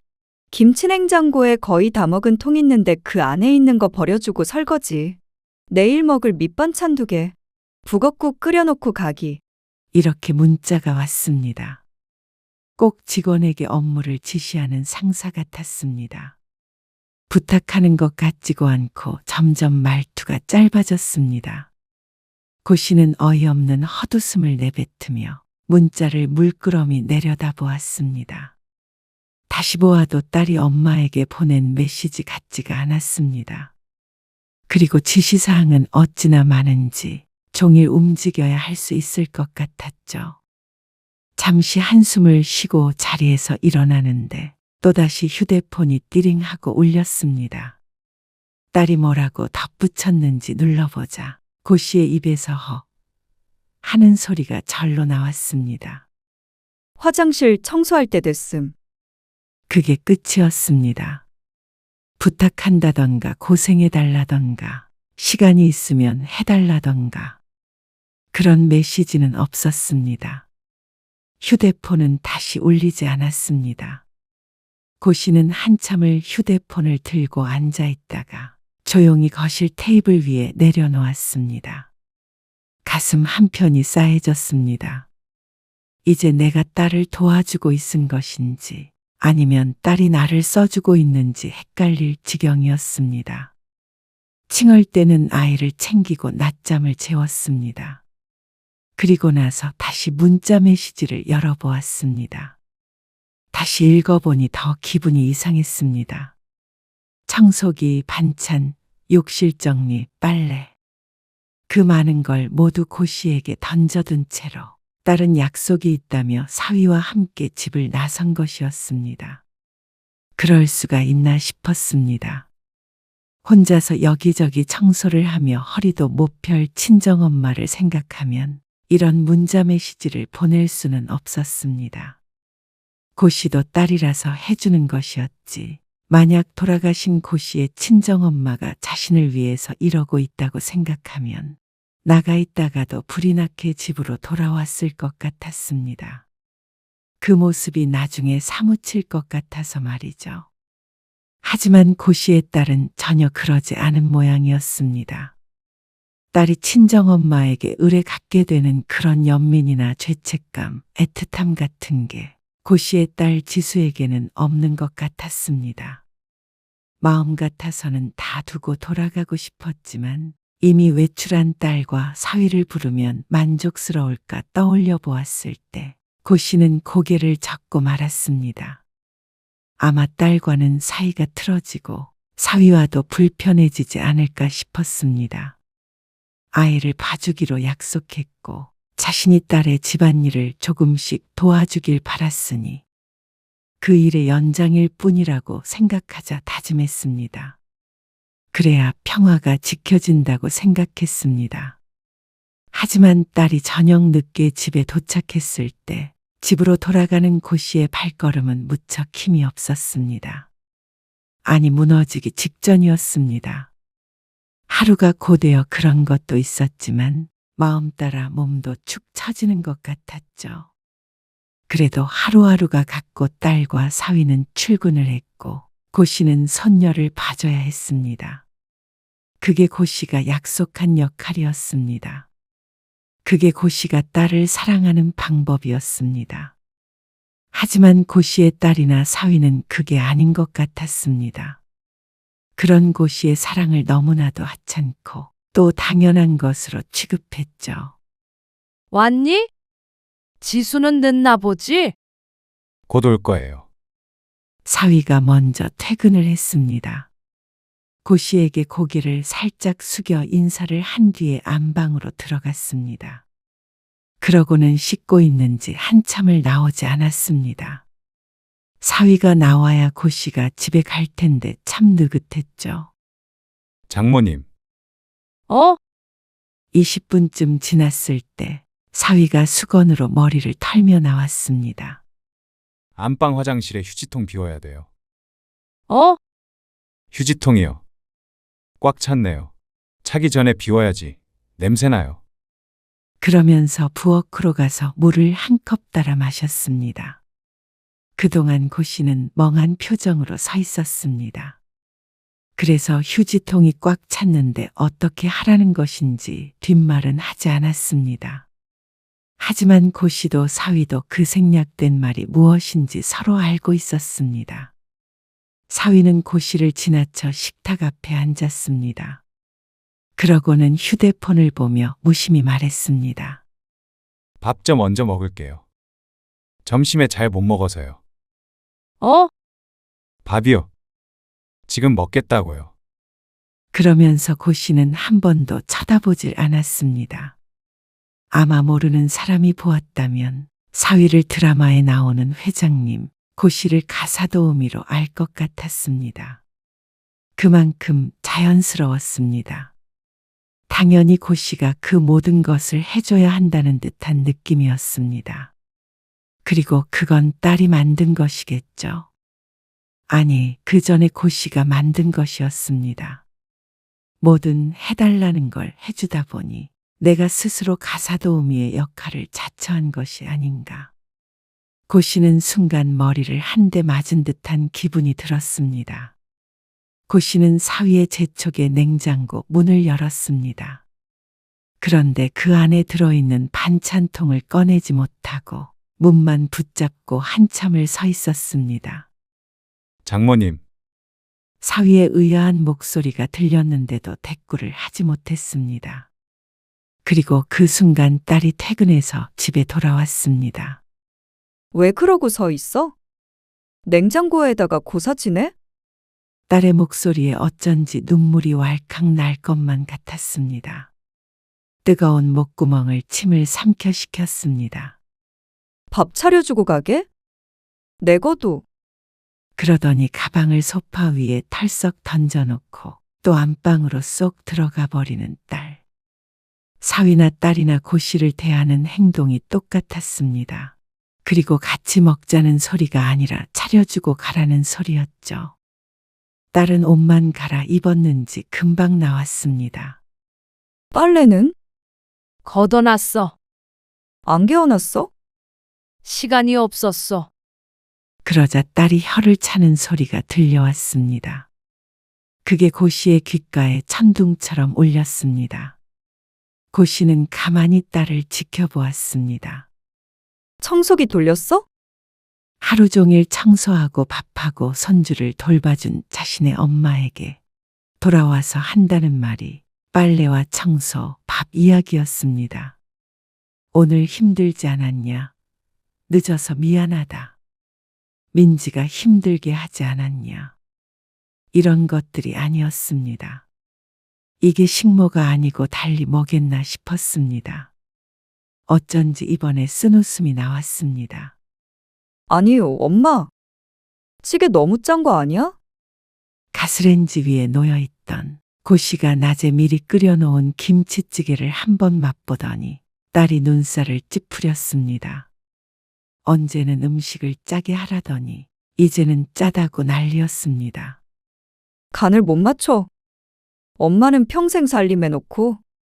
핀잔을 주듯 하는 말을 정 같았으면 농담으로 듣고 맛없으면 네가 해먹어라 하고 맞받아쳤을 텐데 어쩐지 고 씨는 그런 말도 입 밖으로 나오지 않았습니다.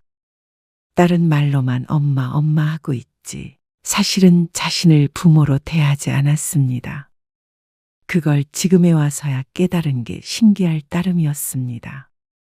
아니, 이제와 알게 된 것은 아닐 것이었습니다. 그동안 사랑이란 가림막으로 덮어 감추고 있었던 것 뿐이었죠. 지수야, 고 씨가 목소리를 낮게 깔았습니다. 그 와중에도 딸은 왜 밥을 차리려다 마느냐며 투덜댔습니다. 냉장고 문을 드디어 닫으며 고 씨가 말을 이었습니다. 네가 지금 엄마한테 하는 말투 알아? 무슨 말투? 딸이 당황스러운 표정을 지었습니다. 웬 뜬금없는 소리를 하느냐고 묻는 것 같았죠. 꼭 직원 부리듯 한다. 가사 도우미, 파출부, 식모. 아니, 엄마. 무슨 말을 그렇게 해? 내 말투가 어떻다고? 그러자 휴대폰만 바라보고 있던 사위도 처음으로 고개를 들었습니다. 그게 그러면 너 낳아주고 길러주고 하루 종일 널 위해 고생한 엄마한테 하는 말투가 맞아. 에이, 왜 그래? 좀 서럽네. 아니, 갑자기 왜 그러냐고. 박서방도 있는데. 딸이 엄마한테 이런 말도 못해? 그리고 엄마는 뭐, 민지 보러 왔으면서 생색을 내? 생색. 아니, 말이 그렇다는 거지. 꼭 내가 엄마 부려먹은 것처럼 말하니까. 그럼 아니니? 넌 너희 시어머니와도 이러니? 시어머니랑 친정엄마랑 같아? 그럼 박서방이 말해봐. 어머니 오셔도 그래. 그러자 딸과 사위가 입을 꾹 다물었습니다. 밥은 너희가 차려 먹어. 일단 내일은 다시 올 테니까. 마음 같아서는 내일부터 안 나오고 싶었지만 내일 당장 출근해야 하는 딸에게 그건 너무 가혹한 것 같았습니다. 그래서 말미를 주고 그만두려고 했습니다. 무작정 그만두는 건 차마 할 수가 없었습니다. 그리고 그러한 배려마저도 딸에게 사치라는 걸 깨달았습니다. 다음 날 하원한 손녀를 데리고 딸의 집에 들어와 있었습니다. 내일까지만 봐주고 그 다음부터는 사람을 쓰던지 다시 어린이집에 종일반을 보내던지 하라고 통보는 해놓은 상태였죠. 그런데 딸에게서 전화가 왔습니다. 엄마, 나 오늘 야근이야. 박서방은 박서방도 늦는데. 그 말에 한숨이 나왔습니다. 이 와중에 야근을 한다는 딸이 야속했습니다. 원해서 하는 것은 아니겠지만 이대로는 고 씨가 갈 수가 없었습니다.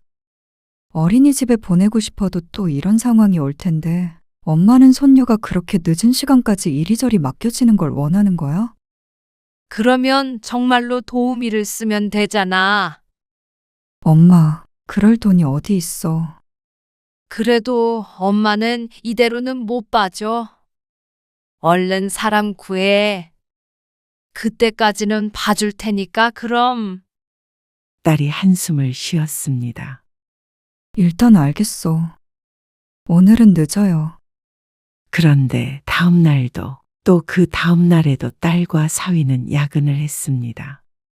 둘이 동시에 야근하는 날은 여태 아주 드물었습니다. 그런데 어떻게 된 게 고 씨가 그만두겠다고 하니까 둘은 말이라도 맞춘 듯이 8시가 넘어서 집에 들어왔습니다. 오늘도 늦어. 또 어쩔 수 없잖아. 요즘 회사가 바빠. 고 씨는 전화를 끊으면서도 찜찜했습니다. 그래서 그날은 잠든 손녀딸을 들쳐업고 아파트 밖으로 나갔습니다. 도대체 왜 안 오나 해서 말이죠. 그런데 놀라운 장면을 목격했습니다. 아파트 바로 앞 벤치에 딸과 사위가 나란히 앉아 있었습니다. 한 10분만 더 있다가 들어가자. 언제까지 이렇게 해? 빨리 들어가서 쉬고 싶어. 에이, 덕분에 요즘에 퇴근하고 데이트해서 좋지 뭐. 그리고 우리 엄마 마음 약해서 몇 번 이러면 내 손녀딸 어떡하나 싶어서 포기할 거야. 그럴까? 당연하지. 내가 우리 엄마를 모를까? 나 고생하는 건 못 봐. 엄마 없으면 나나 당신이 회사 끝나고 그 집안일을 다 어떻게 해? 우리 민지는 누가 봐주고. 엄마 잘 구슬려서 다시 도와달라고 할게. 걱정 마. 그 말을 듣고 충격을 받은 고씨는 서둘러 다시 집으로 돌아왔습니다. 손녀딸을 눕히고 10분쯤이 지나자 정말로 딸과 사위가 들어왔습니다. 요 앞에서 박서방 우연히 만났어. 오늘도 회사에 일이 너무 많아서. 딸이나 사위는 제대로 된 사과도 하지 않고 고씨를 주저앉힐 생각인 듯 했습니다. 본인이 뭘 잘못했는지 몰랐습니다. 이만 가마. 내일 또 봐, 엄마. 딸의 배웅을 받으며 집으로 돌아온 고씨는 잠자리에 누워 눈을 질끈 감았습니다. 고씨의 사랑을 이용해 먹으려는 딸의 말이 귓가에서 떠나질 않았습니다.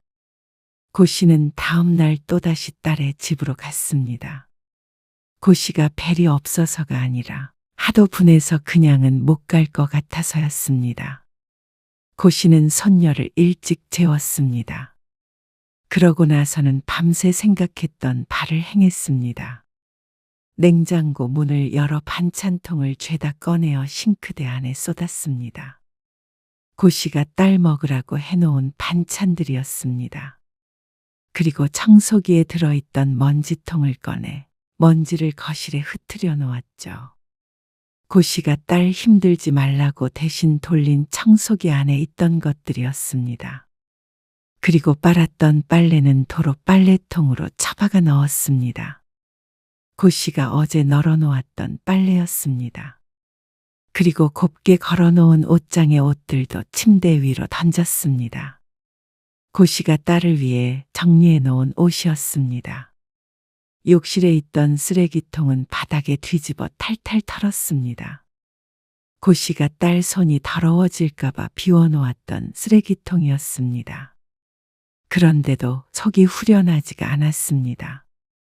온 집안이 고씨의 마음속만큼이나 어지러워져 있었는데 여전히 서글펐습니다. 난장판이 된 집을 잠자코 보고 있었습니다. 1시간이 지났는지 2시간이 지났는지 알 수가 없었습니다.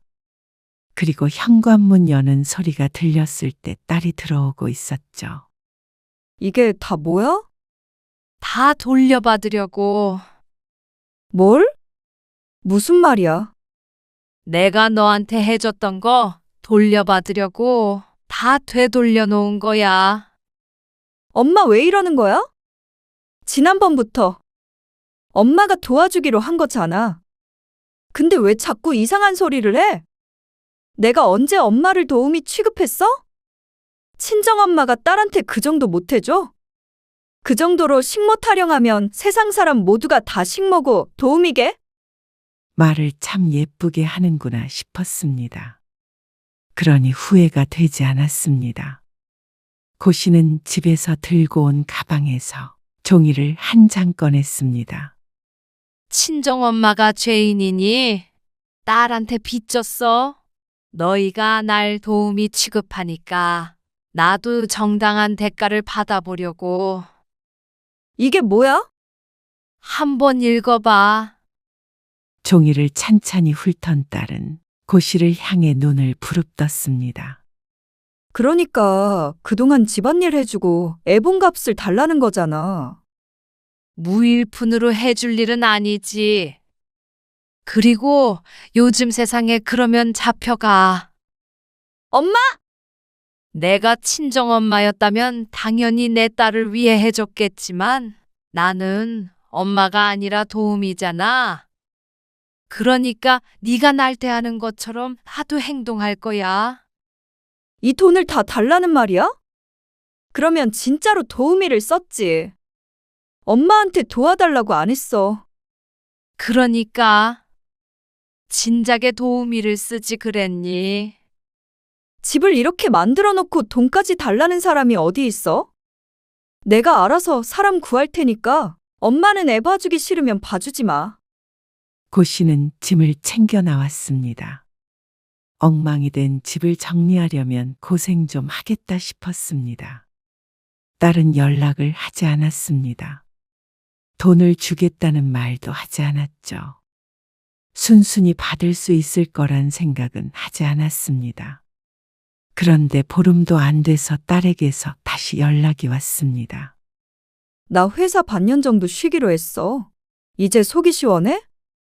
다른 사람을 못 구했는지, 어린이집에는 차마 늦게까지 못 보냈는지, 아니면 이제 좀 자신이 키워볼 생각을 한 건지, 회사를 쉰다고 했습니다. 고 씨는 대꾸하지 않았습니다. 직접 키워보고 고생을 좀 해봐야 딸도 비로소 느끼는 것이 있을 거라고 생각했습니다. 고 씨는 돈을 어서 내놓으라고 닥달하지 않았습니다. 그런데 5개월 뒤에 고 씨가 요구했던 돈이 통장으로 들어왔습니다. 입금자는 딸이었습니다. 그리고 그날 저녁 딸에게서 전화가 왔습니다. 엄마, 돈 넣었어. 확인했어. 그럼 이제 다시 예전처럼 지낼 수 있어. 왜? 또 애 봐줄 사람 필요해? 아니, 애는 내가 보잖아. 그냥 집에서 애랑 온종일 씨름하다 보니까 엄마가 보고 싶어서. 지수야. 고 씨가 딸을 부르자 딸은 대답하는 대신에 다른 말을 했습니다. 엄마, 미안해. 엄마라고 함부로 해서 미안해. 나만 그리고 내 딸만 생각해서 미안해. 고 씨가 서운해할 때는 한 번도 듣지 못했던 미안하다는 소리를 연속으로 3번이나 들었습니다. 엄마는 더 이상 너희 식모 노릇 안 할 거야. 알아. 안 시켜. 미안해. 근데 만약에 정말 도움이 필요하면 부탁을 해. 명령이 아니라. 그리고 고맙다고 해. 당연하다고 생각하지 말고. 알겠어. 딸의 울음 섞인 대답이 들렸습니다. 그리고 엄마 천년만년 네 옆에 있는 거 아니야. 나중에 땅 치고 후회하지 말고 있을 때 잘해. 엄마 알겠어. 민지는 일주일에 한 번씩 우리 집에 놀러 오게 해. 할머니가 보고 싶다고. 고마워, 엄마. 고 씨는 전화를 끊고 후련한 한숨을 내뱉었습니다. 딸의 집을 어지럽힐 때도 통쾌하지 않았는데 지금은 차라리 속이 뚫린 것 같았습니다. 어쩌면 딸도 아주 조금쯤은 고 씨의 마음을 이해하지 않았나 싶으니 말이죠.